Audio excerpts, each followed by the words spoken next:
Hi అండి, నమస్తే. Welcome to my channel Andhra Odisha రుచులు. ఈరోజు మన ఛానల్లో మేథీ పరాటా చేసి చూపిస్తున్నానండి. చాలా సాఫ్ట్గా, చాలా టేస్టీగా, చాలా రుచిగా ఉంటుందండి. ఇది ఎలా తయారు చేసుకోవాలో మీకు ఇప్పుడు చెప్తానండి. చాలా బాగుంటుంది. ఇప్పుడు ఒక మిక్సీ జార్ తీసుకోండి. దాంట్లో కొద్దిగా అల్లం, పచ్చిమిర్చి వేసుకోండి. ఇది మెత్తని పేస్ట్లా చేసుకోవాలి. మీకు కావాలంటే వెల్లుల్లి కూడా ఒక 2 వేసుకోవచ్చు. నేను వేయట్లేదు. ఇప్పుడు గోధుమ పిండి ఒక బౌల్లో తీసుకోవాలి. దాంట్లో సన్నగా మనం చాప్ చేసుకోవాలండి మెంతికూరని.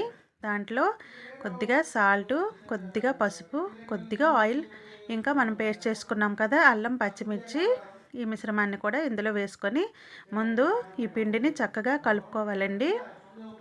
కొద్దిగా పసుపు వేసుకోవటం వలన మనకి మేథీ పరాటా కలర్ అనేది బాగుంటుంది. ఇప్పుడు చూసారు కదా, మనకి తగినన్ని వాటర్ వేసుకొని కొద్దిగా వాటర్ వేసుకొని ఈ పిండిని చక్కగా కలుపుకోవాలి. చూసారు, ఇలా సాఫ్ట్గా కలుపుకోవాలి, గట్టిగా కలుపుకోకూడదు. అలా అయితే మనకి పరాటాలు అనేవి సాఫ్ట్గా రావు, గట్టి అయిపోతాయి. ఇలాగ మనం కలుపుకొని ఉంచుకుంటే మనకి ఎన్ని గంటలైనా కూడా సాఫ్ట్గా చాలా బాగుంటాయి పరాటాలు. మనం ఉదయం చేసుకున్నామంటే ఈవినింగ్ తింటే కూడా మనకి చాలా బాగుంటాయండి. ఇప్పుడు మనం ఒత్తుకుందామండి. ఇప్పుడు చూసారు కదా, పెనం కొంచెం కాలాక మనం రెండు వైపులా కొద్దిగా మనం ఈ పరాటాలని కొద్దిగా కాగిన తర్వాత మనం ఆయిల్ అనేది వేసుకోవాలి. రెండు వైపులా చక్కగా ఆయిల్ వేసుకొని చక్కగా కాల్చుకోవాలండి. ఇది పిల్లలకి స్నాక్స్లా చాలా బాగుంటుందండి. ఇంకా మీరు టిఫిన్ బాక్స్లో కూడా పెట్టి పంపించవచ్చు పిల్లలకి. ఇదేంటంటే చక్కగా మెత్తగా ఉంటుందండి, గట్టి అవ్వదు అస్సలకి. చాలా బాగుంటాయి ఈ పరాటాలు. ఇంకా హెల్త్కి అయితే చాలా మంచిది. ఇది మార్నింగ్ టిఫిన్స్కి ఇంకా డిన్నర్కి కూడా మనం ఎలా చేసుకోవచ్చండి. చాలా టేస్టీ మేథీ పరాటాలు మా ఇంట్లో అయితే మేము ఇలాగే తయారు చేసుకుంటామండి ఎక్కువగా.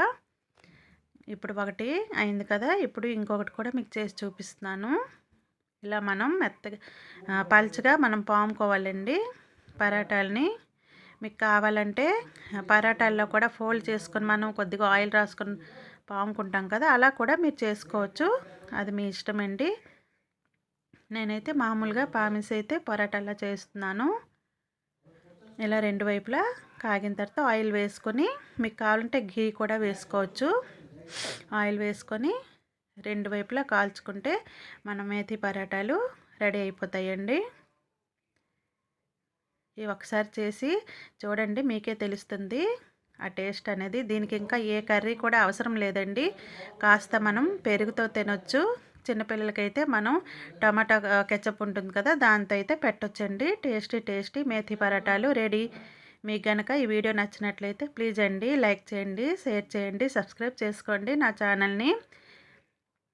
ఇంకా మీ బంధువులు కూడా షేర్ చేయండి. Thank you for watching.